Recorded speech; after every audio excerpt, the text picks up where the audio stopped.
Yeah. We got to catch up because is he here, Kurt Russell? We're going to talk to Kurt Russell next. Here? Rumor has it. In the new movie Grindhouse. Yeah. New Tarantino That looks film. good. Does that open today? I don't know, actually. I know the skating flick opens today.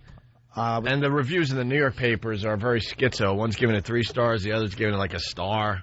Like, where's that movie? Is it the Will funny? Ferrell movie? Yeah. And John Heder from Napoleon Dynamite. Yeah. Okay, What? So he'll be here shortly. This is a new Tarantino film. We have Tarantino next week, too. On Tuesday, I think. This looks cool. I love the retro trailers for it. Like, brings you right back. Yeah. See the trailers for Grindhouse? It's great. It looks like the old, like, early 70s movie trailers. Really? Yeah. Action, suspense, drama. All right, we're going to play a Stephen Lynch song as we go to break. We're back with the Opie and Anthony Show. We got to get right into this. We got Kurt Russell in studio. Grindhouse opens next Friday, right, Kurt? Yeah, they're going to unleash it on the 6th. Yeah, that looks great, man. It's an amazing night. I was at the premiere in Los Angeles and in Austin, Texas, and I think they get ready for it, but it's just been a long time since there's been a movie done where it's an interactive experience where you yell at the screen. And you try to not turn away. Yeah, Tarantino also. It's like he puts his name on a movie. People are going to go see it. How is he to work with? Incredible. His level of knowledge of the industry and the history of it is incredible, and that's what this night is about. It's just a step back.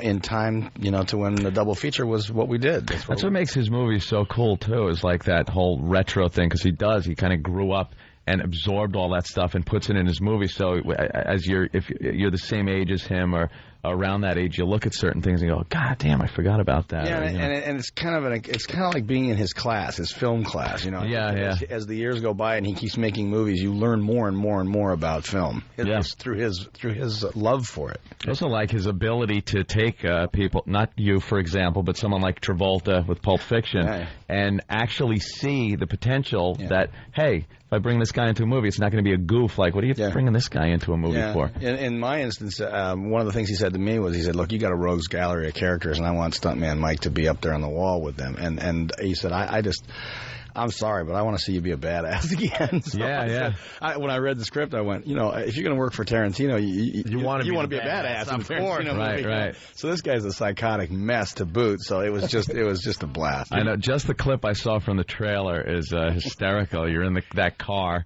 and I gather what's the basic gist of the storyline? It's real. There's always a sliver of morality to these old Grindhouse films, and this one is that if you're a young girl. Going to the bar to have a few drinks, and you just get a little too loose, and you need a ride home. You might be making the mistake of getting into Stuntman Mike's car. So don't do that. And he uses a car like some serial killers, use knives or guns or whatever. But it's it is in the Grindhouse atmosphere of craziness. It's just a blast. Very retro. It's funny. It's so crazy. That, but at times it's not. At times it's like it was then. It was like it's so shocking or awesome when you look at it. You're stunned for a few minutes, and then 30 seconds later you're laughing really hard at what just stunned you. So that's great. I love that about does that. movies. Nobody does that better than him, and this one's just chock-a-block full of that. You ever go to a premiere and watch it and then like, oh, this is not quite what I wanted.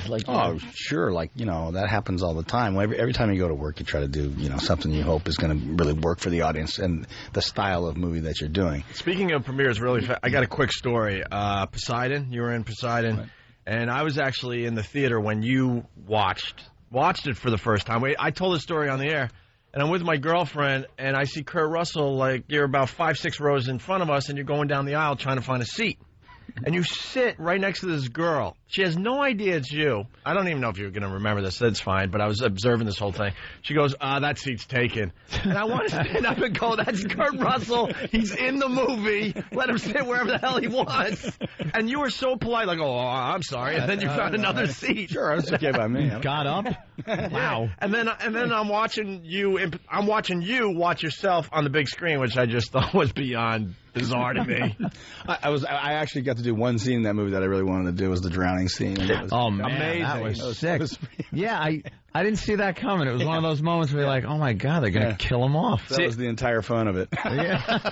See, I like the remake, though. I know a lot of people, but I really enjoyed it. It was so close to being a really, really good movie. And it got right to the action, yeah. Yeah, the action scenes were amazing. Yeah, it just went right for it. And your scene when you drowned was, wow, it was really good. And I think you left right after that. You're like, all right, I don't need to see any more. That's all I wanted to see. And you know there's going to be no sexy Shelley Winters up the dress shot, so why stick around? Why stick What's around? left? I know how this ends. I'm done. I came to see myself, let's be honest. And obviously you got to be sick of talking about it because everybody asks you about it, but Gilligan's Island. Kurt was on Gilligan's Island. I love seeing mega stars on these cool little... I did a lot of Gilligan's Island type things, you know. Was that your first thing, though, that you ever did? No, unfortunately, I've been around a long time before that. Yeah, we all grew up watching you with the Disney films. No, I started Disney films. I was a little nothing. The computer wore tennis shoes. There you go, Wait till you see. As a matter of fact, believe it or not, I mean, the weird thing about those days was when Quentin was getting ready to do Grindhouse, he said, I'm going to show you a night because we're going to have a couple movies, and he said, we're going to have a lot. He's going to have an hour and a half of coming attractions. He said, that'll really show you what it was about. And two of them were Disney movies that I had done. Oh, and it reminded me that's right. I used to sometimes go to the theater and you'd see a horror film or something, and you'd see, a coming attraction for a Disney picture. Yeah. And they were you didn't know what you were going to get. And that was the fun of the night, too. You didn't know what was coming next. Yeah. So it was that night at Quentin's was really fun because I think everybody at that point, because a lot of young people that were going to be in the movie they'd never experienced that. And they kind of really, they began to get the idea of what this was. We were talking about trailers for movies earlier and how they've changed over the years, And when you see one from years ago, it brings you right back and you just, action, suspense, you'll be at the edge of your seat. And the voice quality of those guys, one of my favorites is just keep telling yourself over and over, it's just a movie. They did that. These were the kind of flicks that you told your mom, you'd seen Bush Cassidy and the Sundance Kid twice, so you really knew it well. Then you told your mom and dad, we're going to go see that again. And you snuck off to go see the picture where these versions will be violated in ways you can't imagine. I mean, so you could talk about it on Monday. Yeah. And the only question you had Monday morning was, did you ever look away from the screen? Did you watch the whole thing? And never once could a guy say, I watched the whole thing. It was like, no, man, I couldn't turn away when that thing was happening. We're eating the rats. Oh, man. No one will be seated during the basement sequence. What happens in the basement? And it's great. It's a lost art. It was, but you know what? It's cool, and at the same time, I think the thing that I experienced the most that was really exceptional was how, not just the detail with which Robert and Quentin wanted to do this night, but in Quentin's movie, it's got that Quentin Pulp Fiction feeling, which is this is dead on. This is dead on, and this isn't. These people aren't doing camp or anything. They're doing the movie, and there's an accident in that's just, it's the most shocking thing I've ever seen. It's just unbelievably shot. He had a problem. He had to cut a lot of stuff, right? Yeah, well, some of it was just, just way over the top. Well, no, it's just some of it was just, you couldn't use Director's cut DVD. Well, that's what I was going to say. By the way, that's come out. That's what's so great about the movies that come out now, because I'm sure, you as an actor and directors, they get frustrated, oh, this is such a great scene, and I got to cut it to get the ratings, where... years ago, you'd never see those. You would never see it, but now, at least with the DVD, you're going to see all this extra stuff. Well, one of the things I think needs clarification is the night of Grindhouse is two movies. It's two full movies. Rodriguez's movie is Planet Terror. Then there's coming attractions for movies that don't exist, and then there's the next movie, which is Death Proof. Now, when they go out on the DVD, they're going to go out separately, and when they go to Europe, it's going to go. Separately. Like we're going to the Cannes Film Festival. Wow, so, but it's it can cover that base. This is the first movie in a while I'm very excited to see. Oh hell yeah! Can I tell you something? I'm serious. I can tell you something. You guys are going to have a blast. The amazing thing about this movie that I watched is that at the end of the movie, it's a it's a female empowering movie, and the women just the two screens I've seen, they just stand up and give it a standing O. Really? Because they did not see this coming. Oh, cool. And it's hard to get that message out there. But, you know, these were pictures where girls used to like to go to them because they knew it was an excuse for the guy to, like, semi-protect them at times. You know what I mean? And you knew that, too. But at the end of the day here, there's some twists on these two films. Are you selling this as a chick flick? It is you know what? You know what? At the end of the day, this is the crazy new chick flick. Yeah, really, no kidding. I'm not kidding. It's kind of, well, as a twist at the end with my character that it will... For those who loved Escape from New York and the thing and some pictures that I did like that, there's some stuff you don't see. Why don't you just tell us the twist?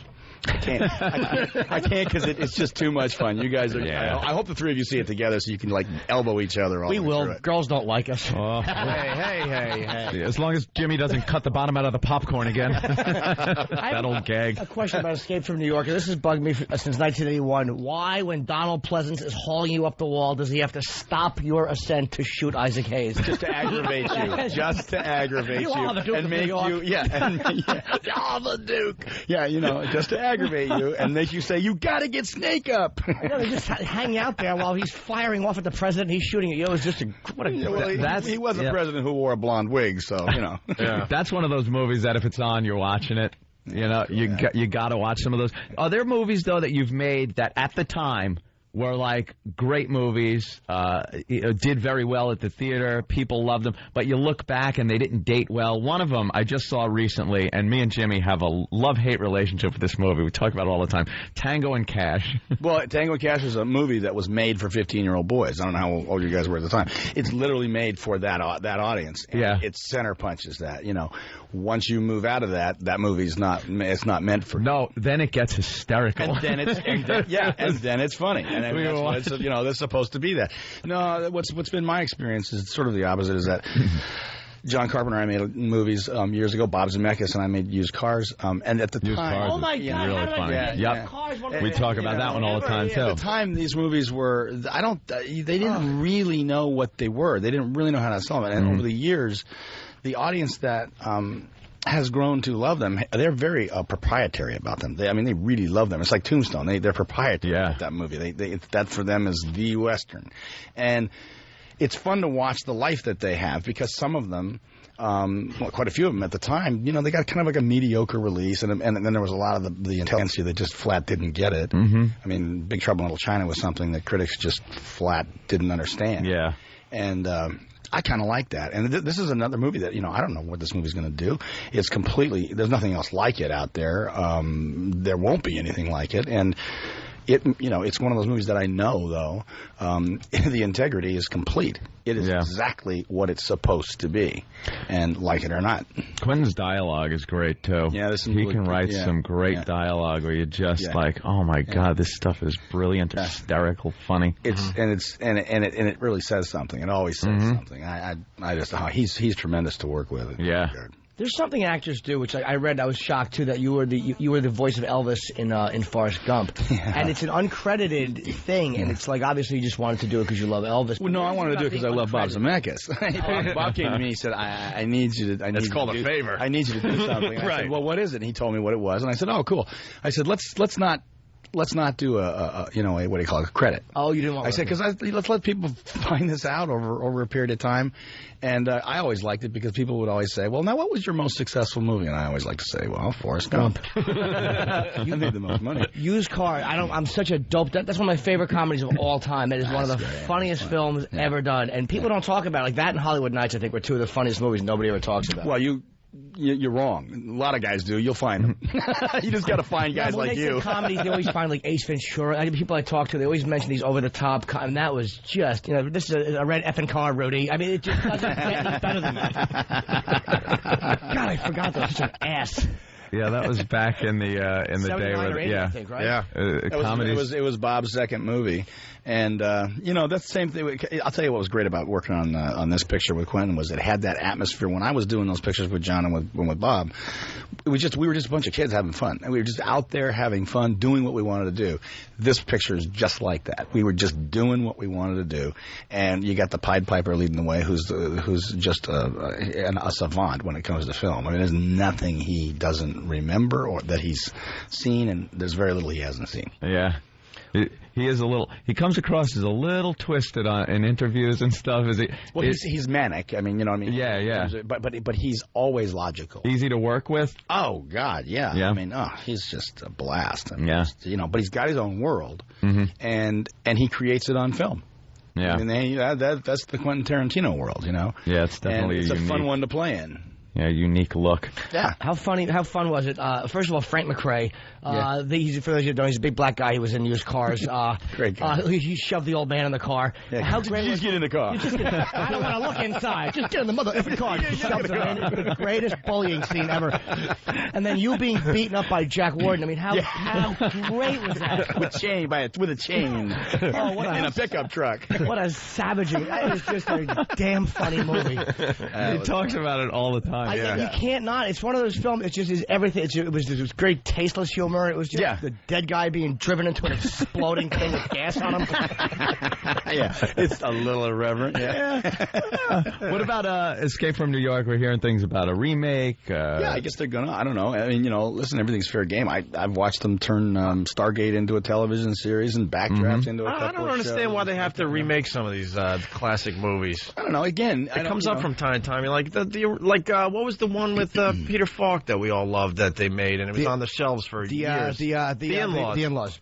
I'm like, why would you ever remake this movie? It was perfect. Right. I don't know. I mean, studios have different reasons. They see something that they think they can do well with. And Escape from New York was just an amazing movie. Yeah, well, listen, it'll always be there. John Carpenter's version is always going to be there. My version of Snake Plissken's always going to be there. Yeah. Hey, they're going to have to face comparisons, so they're going to be up against it trying to do a good movie. But I've done characters that were being done at the same time. I remember when Kevin Costner and I were he was doing Wyatt Earp, I was doing Tombstone. Oh, right, yeah. And you go out there and you throw it out there and you see what the people think. That was an odd situation. That pretty much was at the same time. Yeah, a lot of people got confused. Yeah. Like, who the hell is who? Why don't you play the president in the new one? That'd be great to see you as the president. Although the greatest sound in movie history is the clunk of your bat with the nail in it hitting that bald head in Escape from New York. That could be the best sound. But when you play Snake, when you create Snake, somebody said to me the other day, "Hey, would you do a cameo in Escape from New York?" I don't know if I can say this, but I'm gonna. I said, "Oh, fuck that." I was Snake. I'm not gonna become the buffoon in the thing. Yeah. I'll do that now in a different movie, which is that's part of what's fun about Death Proof is I got a chance to take that persona, that aura, and amp it up about 100 degrees and have a blast and turn it on its head. Yeah. It's a good time. Fantastic. We got to get him out of here. He's got to do the Today Show. Yeah. So, unfortunately, we're having a great time with you, Kurt Russell. You guys are fun. The film is Grindhouse. Amazing, yeah. Next Friday it premieres, and it's done by Tarantino with obviously Kurt Russell and Rosario Dawson and Rose McGowan. It's just, it's actually a film I'm looking forward to. It really sounds great. Just keep telling yourself over and over, it's just a movie. Only a movie. Well, we got Quentin, I think, next week, too. Yeah. Get ready. Hang on. Yeah, he seems like tie him down. Can't wait for that one, man. Yeah, chain him down. Yeah. Hey, Kurt, thank you so much. Thanks, It was good talking to you guys. Great. It's fun. We'll continue in just a bit. It's Opie and Anthony. Hey, man, that was a lot of fun. Kurt Russell rocks. What a great guest. It's the Opie and Anthony Show. Grindhouse opens next Friday. And I hope the rest of you got the douche chills for me. When we mentioned used cars, I went, I forgot about used cars. What a zilch. You gushed. I loved your reaction. You're a true fan, man. I love that movie. Your headphones went flying off your head because you got excited, threw your hands up. What a girl. And I just, I forgot about it. I can't believe I forgot. It's such one of my favorite movies. You keep talking about used cars. I got to go see it now. I saw it back in the day. I don't really remember much about it. I'm just gonna buy that movie. It's so wrong funny. The funniest line in that movie is Lenny and Squiggy from Laverne and Shirley are in it together, and they play cameramen, and they're filming a commercial that these guys are bootlegging, and the girl's top is ripped off. The hood comes up, and her top gets caught in it. And there's a live TV commercial. They're just jumping in on a signal, and her breasts are coming out. And he goes, holy, Lenny Squiggy goes, holy Jesus, she's caught on the hood ornament. Oh, don't you hate women? And he's filming her, and that was the great. Don't you hate women? It was just so unnecessary. Let's go to James in Ohio real fast. James. Hey, what's up? What's up, James? I guess I love you guys. Love the show. Yeah, I just wanted to say to you guys, you just had Kurt Russell on. You guys are always, like, whining about you never have big guests on or anything. And, you know, that was definitely a big guest. Great interview, guys. Well, the publicists out there have to wake up. We could do interviews. They all get scared. You know, we go after a guest if they deserve it. Absolutely. But for the most part, you know, Kurt hasn't done anything wrong as far as we're concerned, so we had a great time with the guy. Yeah. Here's what we got next week. And he plugged a movie to a lot of people. Oh, yeah. Monday, we got Black Sabbath. Tuesday, we got Quentin Tarantino. And I know we also have Rosario Dawson from this film coming up. We have a lot of good people coming in, actually. All right, so we're moving in the right direction again. Yep. All right, thanks, James. I'm glad you enjoyed that. And the worst part of today was turning on that CW News and seeing Todd Lynn and stupid Vinnie Brand on the news discussing entertainment. I wanted to clunk their racially diverse heads together. Oh, my God. Are you kidding? It was before. Vinny's there. Vinny actually looks good on TV, which really annoys me. Jaw. Hey, I have to say this real quick because this is an important story. Man in unfortunate sawmill penis incident. Yeah, wow. Is this... the worst thing... Imagine the worst thing that could happen to you. Speaking of Grindhouse.